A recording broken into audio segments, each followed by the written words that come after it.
Hello friends, welcome to my channel Kanyakumari special. ரொம்ப நாளுக்கு அப்புறமா ஒரு லாங் வீடியோ எடுத்திருக்கேன். இது வந்து ஆஃபீஸ் முடித்து வீட்டுக்கு வந்ததுக்கப்புறம் உள்ள ஈவினிங் டு நைட் ரொட்டீன் தான். வந்ததும் காஃபி போட்டுட்ருக்கேன். அம்மா வந்து வெயிட்டிங் சாப்பாட்டுக்கு, அவங்கெல்லாம் டைமுக்கு நேரமே சாப்பிட்றவங்க. ஸோ அதனால் வந்ததும் டின்னருக்கு ஏதாவது பண்ணி கொடுக்கலாம் அப்படின்ட்டு காஃபி ஃபஸ்ட்டு போட்டுருவோம் அப்படின்ட்டு போட்டுட்ருக்கேன். இன்னொரு பாத்திரத்தில் வந்து தண்ணி வச்சிட்ருக்கேன். அது வந்து இடியாப்பம் பண்ணுறதுக்கு, தண்ணி சூடு பண்ணுறதுக்கு வச்சுருக்கேன். இடியாப்பமும் தேங்காய் பாலும் தான் அம்மாவுக்கு. நான் வாயெல்லாம் புண்ணு அப்படின்னு சொன்னாங்க. சரின்ட்டு இடியாப்பம் பண்ணலாம் அப்படின்ட்டு பிளான் பண்ணியாச்சு. ஆன் பண்ணி வச்சுட்டு அந்த பக்கம் போனேன், கேஸ் ஆஃப் ஆகிருக்கு. திரும்பவும் வேறு சிலிண்டர் எடுத்து மாற்றிட்டு பாலும் ஊற்றி வச்சுட்டேன். வெறும் பாத்திரத்தில் வந்து பால் ஊற்றி சுடு பண்ணக்கூடாதுன்னு சொல்லுவாங்க. தண்ணி கொதிக்க வச்சுட்டு பாலும் ஊற்றியாச்சு. அதுக்கப்புறம் இன்னொரு அடுப்பில் வந்து தண்ணி வந்து சுட வச்சாச்சு இடியாப்பத்துக்கு. இடியாப்பத்துக்கு வந்து நான் இன்றைக்கி ரெடிமேடு மாவு தான் எடுத்திருக்கேன். மாவெல்லாம் இப்போ அரைக்கிறதே இல்லை. ஏன்னா பிரேக்ஃபாஸ்ட்டு டின்னர்லாம் அவ்வளோவா பண்ணுறதில்ல. அதனால் இன்றைக்கி வந்து ஒரு பாக்கெட்டு வாங்கிட்டு வந்தேன். அதில் வந்து 1.5 கப் அளவு மாவு எடுத்திருக்கேன். இதில் வந்து கரெக்டாக ஒரு 12 இடியாப்பம் வரும். நான் ஆல்ரெடி பண்ணியிருக்கேன் இந்த அளவில். ஸோ அதனால் எடுத்தாச்சு. அதுக்கப்புறமா தேங்காயும் துருவி எடுத்து வச்சுட்டேன். இந்த மாவில் வந்து 1 ஸ்பூன் அளவு எண்ணெய் சேர்த்துக்கிறேன். ஆனால் உதிரியாக விழாமல் இருக்கும். அதுக்கப்புறம் அச்சில் இருந்து மாவும் ஒட்டாமல் வரும். அதுக்காக சேர்த்துட்டு அதுக்கப்புறமா நம்ம தண்ணி சுட வச்சுருந்தோம்ல, அதில் வந்து தேவையான அளவு உப்பும் போட்டு அந்த தண்ணி அந்த மாதிரி கொஞ்சம் கொஞ்சமாக ஊற்றி மிக்ஸ் பண்ணி விட்டுற வேண்டியது தான். இந்த அளவெல்லாம் பெருசாக செல்றதுக்கு இல்லை, டபுள் அளவு எடுத்துக்கோங்க. 1.5 கப்பு மாவுன்னா 3 கப் அளவு தண்ணி, அந்த மாதிரி கணக்கு வச்சுக்கோங்க. ஆனால் சில மாவுக்கு ஏற்றபடி மாறுபடலாம். ஆனால் இந்த மாதிரி பண்ணிங்கன்னா நல்ல டேஸ்ட்டாக சூப்பராக வரும். ட்ரை பண்ணி பாருங்கள். நான் வந்து அளவெல்லாம் பெருசாக பார்க்குறதில்ல, தண்ணி எடுத்து ஊற்றுவேன். எல்லா மாவும் நனைஞ்சாச்சு அப்படின்னா அப்படியே கொஞ்சம் நேரம் வச்சுட்டு கை வச்சு பசைஞ்சு எடுத்துருவேன். நான் எப்போவுமே அப்படி தான் யூஸ் பண்ணுறது. அப்போ தான் நமக்கு வந்து சின்ன குவான்டிட்டியாக இருந்தாலும் பெரிய குவான்டிட்டியாக இருந்தாலும் பண்ண முடியும். அதுக்காக தான். இடியாப்பம் வந்து என்னோடய ஃபேவரட் ஃபுட்டு. இடியாப்பத்துக்கு சாம்பார் காம்பினேஷன் தான் எனக்கு ரொம்ப பிடிக்கும். உங்களுக்கு யாருக்கெல்லாம் பிடிக்கும் அப்படின்ட்டு கமெண்ட்லாம் சொல்லுங்கள். நிறைய பேருக்கு வந்து பீஃபு கூட, சிக்கன் கூட அந்த மாதிரி தான் நிறைய பேருக்கு பிடிக்கும். ஆனால் எனக்கு சின்ன வயசுலேருந்தே இடியாப்பம் சாம்பார் ரொம்ப பிடிக்கும். இப்போ மாவு வந்து நல்லா விரசி எடுத்துட்டேன். அடுத்ததாக தட்டில் வந்து இந்த மாதிரி தேங்காய் வச்சுட்டு மேலே வந்து புழிஞ்சு எடுத்துக்கலாம். நிறைய பேர் வந்து தேங்காய் வைக்காமல் பண்ணுவீங்க. அப்படி பண்ணுறீங்கன்னா கண்டிப்பாக எண்ணெய் தடவிக்கோங்க. நம்ம தேங்காய் வச்சோம் அப்படின்னா ஒட்டாது, அப்படியே வந்துடும். அதனால தான் தேங்காய் வைக்கிறது. டேஸ்ட்டும் நல்லாயிருக்கும் இந்த தேங்காவோட சாப்பிடும்போது. இந்த மாதிரி புழிஞ்சிட்டோம் அப்படின்னு நம்ம வந்து கட் பண்ணி விடுற மாதிரி இருக்கணும். அப்போ தான் மாவு வந்து சரியான பக்குவம்னு அர்த்தம். உதிரியாக வந்துச்சு அப்படின்னா ஒன்று தண்ணி அதிகம் ஆகிருக்கும், இல்லை கம்மியாக இருக்கும். அப்போ தான் கரெக்டாக வந்துச்சு அப்படின்னா டேஸ்ட்டும் நல்லாயிருக்கும். இட்லி பாத்திரத்தில் ஆல்ரெடி தண்ணி வச்சு கொதிக்க வச்சுருந்தேன். நல்லா கொதிச்சிருச்சு. இப்போ எடுத்துட்டு நம்ம இந்த மாதிரி வேக வைக்கும்போது 1 கப்பு தண்ணி, பச்சை தண்ணி எக்ஸ்ட்ரா ஊற்றிட்டு அதுக்கப்புறம் வேக வைக்கணும். அப்படி இல்லைன்னா நல்லா கொதிச்சதுல இருந்து சீக்கிரமாக ஆவி வந்துடும். அதனால் லைட்டாக பச்சை தண்ணி ஊற்றிட்டு அதுக்கப்புறமா உள்ளே தூக்கி வச்சிட்டோன்னா ஒரு 10லேருந்து 12 நிமிஷத்தில் சூப்பராக வெந்துடும். அடுத்து அந்த இடியப்ப அச்சில் எல்லாம் ஒட்டிக்கிட்டு கொஞ்சம் மாவு வரும்ல, அதில் வந்து கொஞ்சமாக தேங்காய் மட்டும் எக்ஸ்ட்ரா போட்டு இந்த மாதிரி உருண்டை பிடிச்சி சைடில் வச்சு விட்ருவேன். அதில் வந்து ஓட்டை இருக்கும் பாத்திரத்தில். அந்த ஓட்டைக்கு மேலே மறைச்சி வைக்கக்கூடாது. மற்ற மாதிரி சைடில் இடம் இருக்கும்ல, அதில் வந்து வச்சிட்டோன்னா இந்த இடியப்பத்தை மாதிரி எதுவும் இந்த உருண்டையும் நல்ல டேஸ்ட்டாக இருக்கும். எல்லாம் வச்சு அப்படியே க்ளோஸ் பண்ணியாச்சு. ஒரு 12 மினிட் அப்படியே இருந்தால் நல்லா வேகட்டும். அதுக்கப்புறமா நான் வந்து ஃப்ரெஷ் ஆக போகிறேன். அது வேகிறதுக்குள்ளே ஃப்ரெஷ் ஆகிட்டு வந்துடுவேன். அடுத்ததாக தேங்காய் பால் எடுக்கிறதுக்கு தேங்காய் துருவி வச்சுருந்தேன். தேங்காயையும் சேர்த்து அதுக்கப்புறம் ஒரு 4 ஏலக்காய் மட்டும் சேர்த்துருக்கேன். அதுக்கப்புறமா ஒரு 3 டேபிள் ஸ்பூன் அளவு நாட்டு சர்க்கரை, தேவையான அளவு தண்ணி சேர்த்து நல்லா அரைச்சிட்டு இந்த மாதிரி வடிகட்டி எடுத்துட போகிறேன். நல்லா திக்காக இருந்தால் தான் நல்லாயிருக்கும். முதல் பால் மட்டும் எடுத்தாலே போதும். இப்போ அம்மாவுக்கு மட்டும்தானே, அதனால் எடுத்திருக்கேன். இது எங்கள் 2 பேருக்குமே பத்துச்சு. அம்மாவும் சாப்பிட்டது, நானும் தேங்காய் பால் வச்சே சாப்பிட்டுட்டேன். காப்பியை வந்து லைட்டாக சூடு பண்ணிகிட்ருக்கேன். பால் சூடு பண்ணிவிட்டு அதுக்கப்புறம் ஹெல்த் மிக்ஸ் இருக்குது, அது வந்து போட்டு அம்மாவுக்கு கொடுத்துருவேன். நான் வந்து காஃபி போட்டு குடிச்சிருவேன். இடியப்பமும் வெந்துருச்சு. வந்து பிளேட்டில் எடுத்து வச்சிட்ருக்கேன். பாலும் வந்து ஊற்றி இடியாப்பம் கொடுக்குறதுக்கு எடுத்துகிட்ருக்கேன் அம்மாவுக்கு. அதுக்கப்புறம் ஹெல்த் மிக்ஸும் ஆற்றி கொடுத்தாச்சு. அப்புறம் நான் வந்து காஃபி தான் போட்டு குடித்தேன். காஃபியும் ஒரு 3 இடியாப்பமும் 2 கொழுக்கட்டையும் எடுத்து நானும் சாப்பிட்டேன். அப்புறமா ஹஸ்பண்ட் வந்து மீன் எடுக்க போயிருக்காங்க. அவங்க வர்றதுக்கு லைட் ஆயிரும். ஒரு 12 மணி அந்த டைம் ஆயிரும், வந்து தான் சாப்பிடுவாங்க. அவங்களுக்கு வந்து வேறு எல்லாம் தனியாக எடுத்து வச்சுருக்கேன். அதுக்கப்புறமா சோறு மீதி இருந்துச்சுல, அதை வந்து ஒரு பாத்திரத்தில் போட்டு எடுத்து தண்ணி ஊற்றி போட்டுற போகிறேன். ஏன்னா இடியப்பம் இருக்கிறதுனால சோறு வந்து இனி யாரும் சாப்பிட மாட்டாங்க. மறுநாள் வந்து கஞ்சி தண்ணி நான் டெய்லியுமே வரும் வயிற்றில் குடிப்பேன், அதுக்கும் தேவைப்படும். அதனால் போட்டு வச்சாச்சு. சாப்பிட்டெல்லாம் முடிச்சாச்சு. அதுக்கப்புறமா சாம்பார் வைக்கிறதுக்கு பருப்பு வந்து கழுகி எடுத்தாச்சு. அதுக்கப்புறம் 2 பச்சை மிளகா கட் பண்ணி சேர்த்துருக்கேன். ஹஸ்பண்டுக்கு வந்து தேங்காய் பால்லாம் வச்சு சாப்பிட மாட்டாங்க, அவங்களுக்கு குழம்பு வேணும். அதனால் சாம்பார் வச்சிட்ருக்கேன். ஒரு 10 போல் பூண்டு, 10 சின்ன வெங்காயம் எல்லாம் எடுத்திருக்கேன். காய்கறியெல்லாம் எதுவுமே இல்லை, அதனால் ஒரே ஒரு உருளைக்கிழங்கும் ஒரு தக்காளியும் இந்த சின்ன வெங்காயம் பூண்டு இது மட்டும் போட்டு சாம்பார் வைக்க போகிறேன். மறுநாள் காலையில் டிஃபனுக்கும் யூஸ் பண்ணிக்கலாம். அது கூட வந்து உப்பு மட்டும் போட்டுக்கிட்டேன். போட்டு ஒரு 3 விசில் வேக போட்டுக்கலாம். அதுக்கப்புறமா டிஷ்வாஷரில் வந்து பாத்திரம் எல்லாம் லோட் பண்ணணும்.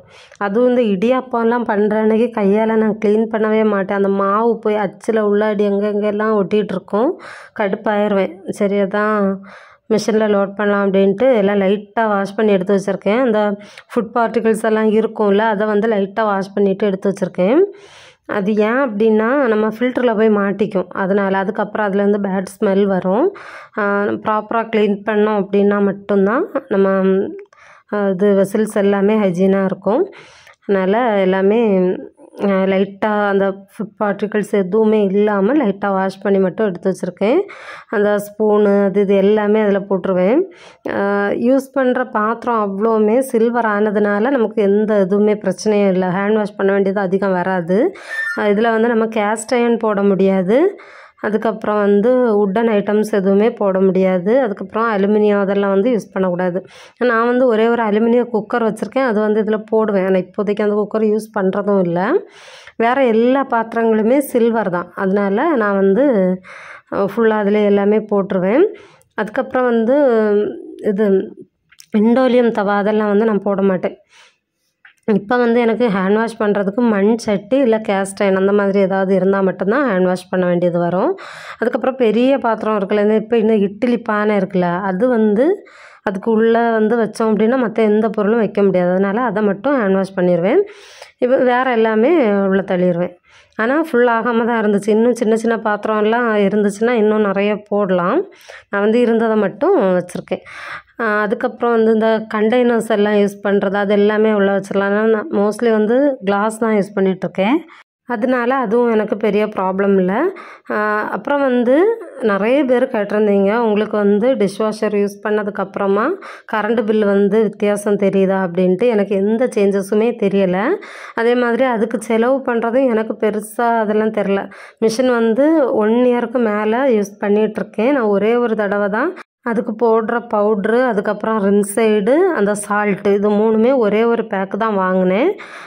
காம்போ பேக்காக வாங்கினேன். அதுதான் இப்போ வரைக்கும் எனக்கு இருந்துச்சு. இப்போ தான் லாஸ்ட் மந்த்து தான் காலியாச்சு. அதுக்கப்புறம் வேறு வந்து வாங்கியிருக்கேன். சேம் அதே பேக்கில் வந்து இன்னொரு பேக்கு வாங்கியிருக்கேன். எனக்கு 1 இயர் பக்கத்தில் போயிருக்கு. ஆனால் நான் வந்து டெய்லியுமே டிஷ்வாஷர் வந்து லோட் பண்ண மாட்டேன். இதே மாதிரி என்னைக்காவது கொஞ்சம் அப்படியே சோம்பலாக இருக்கும்ல அந்த டைமில், அதுக்கப்புறம் பாத்திரம் நிறைய கிடக்கிற டைமில் அந்த மாதிரி மட்டும்தான் யூஸ் பண்ணுவேன். அடுத்து இந்த ஒரு இட்லி பாத்திரம் இருந்துச்சு, அதை வந்து கையால் தேய்ச்சி வச்சிரும் அப்படின்ட்டு தேய்ச்சிட்ருக்கேன். அதுக்கப்புறம் எனக்கு இந்த சிங்கும் வந்து க்ளீன் பண்ணுறதுக்கு பெருசாக அது இருக்காது. இதுவும் வந்து மெயின்டெனன்ஸ் எப்படி அப்படின்ட்டு கேட்டிருந்தீங்க. இதில் வந்து இந்த கப்பு க்ளீன் பண்ணுற அந்த போர்ஷன் மட்டும் ஸ்டார்டிங்லேயே டேமேஜ் ஆகிருச்சு. மற்றபடி வேறு எந்த பிரச்சனையும் இல்லை. ஆனால் ரெக்கமெண்டடானா பார்த்து உங்களுக்கு தேவைப்பட்டால் மட்டும் வாங்கிக்கோங்க, ரெக்கமெண்டட் கிடையாது. நானும் அந்த டைமில் ஆசைப்பட்டு வாங்கினேன். ஆனால் நான் எக்ஸ்பெக்ட் பண்ண அளவுக்கு ஒன்றும் அது பெருசாக ஒர்த் இல்லை. ஆனால் ஓகே, பெரிய அளவு நெகட்டிவாக ட்ராபேக்லாம் ஒன்றும் இல்லை. ஆனாலும் எனக்கு பெருசாக பிடிக்கலை. நான் வந்து அந்த டிஷ்வாஷ் லிக்யூட் அது வந்து யூஸ் பண்ணல. இப்போ ஆரோலாம் நம்ம வச்சோம், அண்டர் சிங்க் ஆரோ இருக்குல்ல, அது வச்சோம் அப்படின்னா சிங்க் வந்து யூஸ்ஃபுல்லாக இருக்கும்னு நினைக்கிறேன். அதில் வந்து தண்ணி அதிலேயே வந்துடும் அந்த பைப்லேயே, அந்த மாதிரி. மற்றபடி எனக்கு பெருசாக பிடிக்கலை. உங்களுக்கு யாருக்காவது தேவைப்பட்டுச்சு, என்ன மாதிரி ஆசைப்பட்டீங்கன்னா வாங்கி யூஸ் பண்ணுங்கள், ஒன்றும் பிரச்சனை இல்லை. அதே மாதிரி எப்போவும் க்ளீனாக இருக்குது, அதை எந்த மாதிரி மெயின்டைன் பண்ணுறீங்க அப்படியெல்லாம் கேட்டிருந்தீங்க. நான் வந்து அந்த அளவுக்கு மெனக்கெட்டெல்லாம் மெயின்டைன் பண்ணுறதில்ல. வெள்ளை டைல் வந்து வெள்ளையாகவே இருக்கிறது நம்ம வந்து அப்படி ரொட்டீனாக தொடச்சிட்டே இருக்கிற மாதிரி தான் இருக்கும். இப்போது ஒரு நாள் வந்து 4 நேரம் 5 நேரம் துடைக்கணும் அப்படியெல்லாம் இல்லை. ஒரு நாள் வந்து ஒரு நேரம் துடைச்சாலே போதும். நான் இந்த மாதிரி பாத்திரம்லாம் க்ளீன் பண்ணி முடிச்சுட்டு அப்படியே துடைச்சி விட்ருவேன். அதுக்கப்புறம் எல்லா வேலையும் முடியும் போது ஒருக்கா வந்து க்ளீன் பண்ணுவேன். அது வந்து காமிக்கிறேன் அப்புறமா. எந்த லிக்விட் எதுவுமே நான் வந்து யூஸ் பண்ணுறதில்ல. அதுக்கப்புறம் நீங்கள் நினைக்கிற அளவுக்கு க்ளீனாகவும் எப்போவுமே இருக்காது. நானும் எல்லாம் இழுத்து போட்டு வேலை செஞ்சிட்ருக்கிற டைமில் எல்லாம் அப்படி தான் கிடக்கும். அதுக்கப்புறம் எடுத்து அந்தந்த பொருளை அந்தந்த இடத்துல வைப்பேன். அதனால் மட்டும் கொஞ்சம் க்ளீனாக தெரியும், அவ்வளோதான். மற்றபடி வந்து எல்லா வீட்டையும் மாதிரி தான் எல்லாம் அங்கங்கேயே கலைஞ்சு கிடக்கும். அதே மாதிரி நாங்கள் ஃப்ளோர் டைல் கூட ஒயிட்டு தான் போட்டிருக்கோம். சில டைமில் நல்லா அழுக்கு இருக்கும். அதுக்கப்புறம் நம்ம மற்ற கலருக்கும் ஒயிட்டுக்கும் என்ன வித்தியாசம்னா, ஒயிட்டில் வந்து நமக்கு அழுக்கு பட்டால் சீக்கிரம் தெரியும், நம்ம உடனே வந்து க்ளீன் பண்ணிடுவோம். அவ்வளோதான் வித்தியாசம். அதுக்கப்புறமா இந்த கிச்சன் டவல் இருக்குல்ல, அது வந்து ப்ராப்பராக நம்ம வந்து அதுக்குன்னு தனி டவல் வச்சு யூஸ் பண்ணணும். நம்ம கிழிஞ்ச துணி அதெல்லாம் வச்சு யூஸ் பண்ணக்கூடாது. இது வந்து நமக்கு இன்னும் க்ளீன் பண்ணணும் அப்படின்ட்டு தோணும். அந்த மாதிரி தான். இந்த மாதிரி சின்ன சின்ன டிப்ஸ் எல்லாம் நானும் ஃபாலோ பண்ணுவேன். ஏன்னா நானுமே முன்னாடி இந்த மிஸ்டேக்கெல்லாம் நிறைய பண்ணியிருக்கேன். அதனால தான் இப்போ வந்து ஷேர் பண்ணுறேன். உடனே வந்து ஐயோ வசதி வந்துருச்சு அப்படி இப்படின்ட்டு கழுவி ஊற்றுறதுக்கு ஒரு டீம் வரும். நான் அவங்களுக்காக எல்லாம் நான் இது சொல்லலை, பாசிட்டிவாக கேட்குறவங்களுக்காக சொல்லியிருக்கேன். ஏன்னா நமக்கு வந்து நீட்டாக ஒரு டவல் வச்சுருக்கோன்னு வைங்க, அதை வச்சு நமக்கு என்ன பண்ண தோணும், துடைக்க தோணும், க்ளீன் பண்ணி. இதெல்லாம் வந்து ப்ராக்டிக்கலாக யோசித்து பார்த்திங்கன்னா புரியும். கண்டிப்பாக தோணும், எல்லாருக்குமே பாசிட்டிவாக இருக்கும். நான் இந்த மாதிரி தனியாக அந்த அழுக்கெல்லாம் துடைக்கிறதுக்கு தனியாக ஒரு டவல் வச்சுருக்கேன். அது வந்து டெய்லியுமே வாஷ் பண்ணி போடுவேன். இந்த நம்ம எச்சியெல்லாம் வந்து இருக்கும்ல, அதெல்லாம் வந்து எடுத்து போட்டுட்டு லைட்டாக ஈரம் கறி பட்டிருக்கும் இது மாதிரியெல்லாம் இருந்தால் துடைக்கிறதுக்கு தனியாக வச்சுருக்கேன். அது வச்சு இந்த மாதிரி துடைச்சிட்டு டெய்லி நைட்டுமே அதை வந்து சோப்பு போட்டு வாஷ் பண்ணி காய போட்டுருவேன். மறுநாள் காலையில் வந்து யூஸ் பண்ணுறதுக்கு ஃப்ரெஷ்ஷாக காஞ்சு கிடக்கும். இது போக கிச்சன் டவல் கை துடைக்கிறதுக்கு தனியாக ஹேங் பண்ணியிருக்கேன். அப்புறம் வந்து இன்னொரு டவல் வந்து எக்ஸ்ட்ரா வச்சுருக்கேன், நம்ம பிடிக்கிறதுக்கு அதுக்கெல்லாம் வந்து தனியாக ஒன்று வச்சுருக்கேன். இந்த துடைக்கிற டவலெல்லாம் எடுத்து நான் வந்து பாத்திரம்லாம் பிடிக்க மாட்டேன். ஏன்னா நம்ம சாப்பாட்டில் ஏதாவது உள்ள சில டைம் தெரியாமலே உள்ளே விழுந்துரும், அந்த மாதிரியெல்லாம் இருக்கும். அப்போ இது வந்து அழுக்கு டவல் உள்ளே விழக்கூடாது, அதுக்காக மட்டும்தான். அதுக்கப்புறம் எனக்கு இந்த அடுப்பு மட்டும் கொஞ்சம் சின்ன பிரச்சனை உண்டு. ஏன்னா அந்த லைட்டாக அந்த துரு பிடிச்ச மாதிரியெல்லாம் தெரிய ஆரம்பிக்குது. இது வந்து கொஞ்சம் லோ ரேஞ்சில் உள்ள அடுப்பு தான். யாராவது வாங்குறீங்க அப்படின்னா கொஞ்சம் ஹையர் மாடல் வந்து வாங்கிக்கோங்க. இந்த ஹாப் வாங்குறீங்கன்னா மட்டும். இது வந்து கொஞ்சம் லோ ரேஞ்ச் தான், அதனால் இதை வந்து நம்ம பெருசாக எக்ஸ்பெக்ட் பண்ண முடியாது. இந்த ப்ரைஸுக்கு இது ஓகே தான். நான் வந்து ரெக்கமெண்ட் பண்ண மாட்டேன், அதனால தான் எதுவுமே ஷேர் பண்ணல. தோசை மாவு வந்து ஒரு பாக்கெட் வந்து வாங்கிட்டு வந்தேன். நான் அந்த வெற்றி பிராண்டில் வந்து யூஸ் பண்ணிகிட்ருக்கேன். 40 ரூபா மாவு சூப்பராக இருக்கும். வீட்டில் அரைக்கிறது தான், வீட்டில் அரைச்சி சேல் பண்ணுறாங்க. இது வந்து மாவும் நல்லா இருக்கும், நம்ம வீட்டில் அரைக்கிற மாதிரியே தான் இருக்கும். ப்ரொமோஷன்லாம் கிடையாது. நான் வந்து ரெகுலராக யூஸ் பண்ணிகிட்ருக்கேன், அதனால் சொன்னேன். நான் வந்து மாவு வந்து வீட்டில் இப்போதைக்கு அரைக்கிறதில்ல, அதிகம் செலவே ஆகாது. எல்லோரும் காலையிலலாம் போயிடுவாங்க, நான் எனக்கு மட்டும்தான். அதனால் நான் தனியாலாம் அரைக்க மாட்டேன். நான் ஏதாவது பயறு வகைகள் ஏதாவது வேக வச்சு காலையில் எடுத்துப்பேன். இப்போ வந்து ஹஸ்பண்டும் அம்மாலாம் வந்து காலையில் வந்து வீட்டில் இருந்து லேட்டாக தான் போகிறாங்க. ஏன்னா நைட்டு போய் மீன் எடுத்துகிட்டு வந்துடுவாங்க 12 மணிக்கெல்லாம். அப்போ அதனால் காலையில் வந்து வீட்டிலேருந்து போகிறதுனால அவங்களுக்கும் காலையில் வேணுமே அப்படின்ட்டு ஒரு பாக்கெட் மாவு வந்து வாங்கிட்டு வந்தேன். அதில் வந்து உப்பு போட்டு மிக்ஸ் பண்ணி வச்சுருவேன். இட்லியோ தோசையோ ஏதாவது ஊற்றுறதுக்கு கரெக்டாக இருக்கும். இது எங்களுக்கு 2 நேரத்துக்கு போதும். அப்படி அதனால் நான் வந்து பெருசாக அரைக்கிறதில்ல. 2-3 தடவை அரைச்சேன். அரைச்ச மாவு அப்படியே வேஸ்ட் ஆச்சு, தூக்கி தூக்கி ஊற்றுற மாதிரி தான் இருக்குது. அதனால நான் வந்து அரைக்கிறதில்ல இப்போதைக்கு. வாங்கி மிக்ஸ் பண்ணி வச்சாச்சு. அடுத்து வந்து சாம்பாருக்கு மஞ்சப்பொடி, வத்தல் பொடி, மல்லிப்பொடி, சாம்பார் பொடி, காயப்பொடி இவ்வளவும் எடுத்து வச்சுருக்கேன். அதுக்கப்புறம் புளி தண்ணி வந்து கரைச்சி வச்சுருக்கேன், அந்த புளி தண்ணியும் ஊற்றிக்கலாம். இனி இது கூட 1 கப் அளவு தண்ணியும் சேர்த்து நல்லா மிக்ஸ் பண்ணி எடுத்துக்கலாம், கட்டி எதுவுமே இல்லாமல். நான் ஒரு கையில் மொபைல் வச்சு எடுத்துகிட்ருக்கேன், அதான் அப்படி தள்ளாடுது. நான் வந்து மிக்ஸ் பண்ணிவிட்டு காமிக்கிறேன். அப்புறம் சாம்பார் பருப்பு வந்து நல்லா வெந்துருச்சு. அதை வந்து லைட்டாக அந்த மாதிரி மிக்ஸ் பண்ணி விட்டுட்டு நம்ம கரைச்சி வச்சுருந்தோம்ல மசாலா, அதையும் இதில் வந்து சேர்த்துக்கலாம். பருப்பு வந்து நல்லா மையாக சூப்பராக வெந்து வந்துருந்துச்சு. மசாலாவும் சேர்த்து தேவையான அளவு தண்ணி வந்து இப்போ சேர்த்துக்கணும். நம்ம கொதிச்சதுக்கப்புறம் போட்டு சும்மா சும்மா தண்ணியெல்லாம் ஊற்றிட்டு இருக்கக்கூடாது. டேஸ்ட் வந்து நல்லா இருக்காது, மாறிடும். இந்த ஸ்டேஜில் வந்து உப்பு, எரிப்பு, புளிப்பு எல்லாமே பார்த்துட்டு அதுக்கப்புறமா தேவையான அளவு தண்ணியும் சேர்த்து எடுத்துக்கலாம். நான் வந்து டிஃபனுக்கு பண்ணதுனால கொஞ்சம் தண்ணியாக தான் பண்ணியிருக்கேன். அப்போ தான் நல்லாயிருக்கும் ஊற்றி சாப்பிட்றதுக்கு. சாப்பாட்டுக்குன்னா இன்னும் கொஞ்சம் கட்டியாக பண்ணணும். அதுக்கப்புறம் சைடில் வந்து தாளிக்கிறதுக்கு வந்து கடாய் வச்சாச்சு. அந்த ஸ்டாண்டு வச்சா தான் அந்த கேஸ்ட் அயர்ன் கடாய் வந்து நிற்கும். நல்ல வெயிட்டு, இல்லைன்னா ஒரு சைடு பார்த்து விழுந்துடும். அதுக்கப்புறம் தீயும் அணைஞ்சு போகும் ஏர் ஃப்ளோ இல்லாமல். அதனால் அந்த ஸ்டாண்டு வச்சுருக்கேன். ஸ்டாண்டு வந்து போத்தீஸ்லாம் 40 ரூபான்ட்டு வாங்கினேன். அதுக்கப்புறம் தேங்காய் எண்ணெய் சேர்த்துருக்கேன். சாம்பாருக்கு வந்து ஹைலைட்டே தேங்காய் எண்ணெய் தான். தேங்காய் எண்ணெயில் தான் தாளிக்கணும், அப்போ தான் நல்லாயிருக்கும். தேவையான அளவு கடுகு போட்டுக்கலாம். சிம்னி வந்து ஆன் பண்ணுறதுக்கு மறந்துட்டேன். இங்கே வந்து ஒரே புகை மூட்டமாக இருக்குது தாளித்த உடனே. அதனால் சரி ஆன் பண்ணி விடுவோன்ட்டு ஆன் பண்ணி விட்டேன். இது வந்து சென்சார் மாடல் தான். 3வது லெவலில் வச்சுருக்கேன். சிம்னி வந்து ரெக்கமெண்டட், சூப்பர் ப்ராடக்ட். எனக்கு ரொம்ப பிடிச்சிருந்தது. ஃபேபரில் தான் யூஸ் பண்ணிகிட்ருக்கேன். அதுக்கப்புறம் கடுகு, காஞ்ச மிளகாய் எல்லாம் போட்டு அது வந்து நல்லா கரியணும். இந்த வத்தல் வந்து நல்லா கரியணும். காஞ்ச மிளகா இருக்குல்ல, அது கரிஞ்சதுக்கப்புறமா கருவேப்பிலை போடணும். இந்த நேரத்தில் சின்ன வெங்காயமும் குட்டி குட்டியாக கட் பண்ணி போட்டுக்கலாம். நான் வந்து இங்கே அடுப்பில் வச்சுட்டேன், அதனால் வந்து கட் பண்ணலை. அப்புறம் நல்லா கரிஞ்சதுக்கு அப்புறமா ரொம்பவும் கரிக்கிறக்கூடாது, ஆனால் கரிஞ்ச கலர் வரணும், வந்தால் தான் நல்லாயிருக்கும். அதுக்கப்புறமா தூக்கி சாம்பாரில் கொட்டிட வேண்டியதான். சாம்பார் அங்கே வந்து கொதித்து கரெக்டான அளவுக்கு வெந்துருச்சு. இனி இதை தூக்கி அப்படியே ஊற்றிட வேண்டியதான்.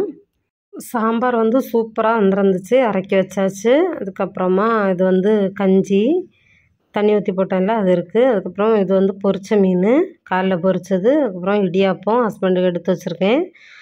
அடுத்ததாக இது வந்து காஃபி வந்ததும் சூடு பண்ணி கொடுக்கணும். எவ்வளோதான். உள்ளி வடையும் வாங்கிட்டு வந்திருக்காங்க போல். நைட் ஆச்சுலாம், நான் இனி சாப்பிடல, அவங்க சாப்பிடட்டும்னு வச்சுட்டேன். அப்புறமா லாஸ்ட்டாக இருந்த பாத்திரத்தையும் வந்து க்ளீன் பண்ணி வச்சிட போகிறேன். நார்மலாக இப்படி பண்ண மாட்டேன். லாஸ்ட்டாக எல்லா வேலையும் முடிச்சுட்டு ஃபைனலாக தான் டிஷ்வாஷர் வந்து லோட் பண்ணுவேன். இன்றைக்கி அது பற்றின டீட்டெயில்ஸ் வந்து ஷேர் பண்ணணுன்னு தான் ஃபஸ்ட்டு எடுத்தேன். அதனால் மீதி இருக்கிற பாத்திரத்தையும் கை வச்சு க்ளீன் பண்ணி வச்சிட போகிறேன். இப்படி தான் போச்சு. என்றைக்கும் இப்படி இருக்குமான்னா எல்லா வேலையும் டெய்லி இருக்காது. சில நாள் வந்து சாப்பாடு குழம்பெல்லாம் இருக்கும் மதியம் வச்சது, அப்போ அதையே வந்து சாப்பிட்டுப்போம். அப்போ வந்து ஈவினிங் டின்னருக்கு வந்து பெரிய வேலை ஒன்றும் இருக்காது. அப்படி இல்லைன்னா அந்த மாதிரி சமைக்க வேண்டியது இருக்கும். இது இல்லைன்னா வேறு துணி துவைக்கிறது, வேறு வேலைகளும் இடைக்கிடைக்கு இருக்கும்.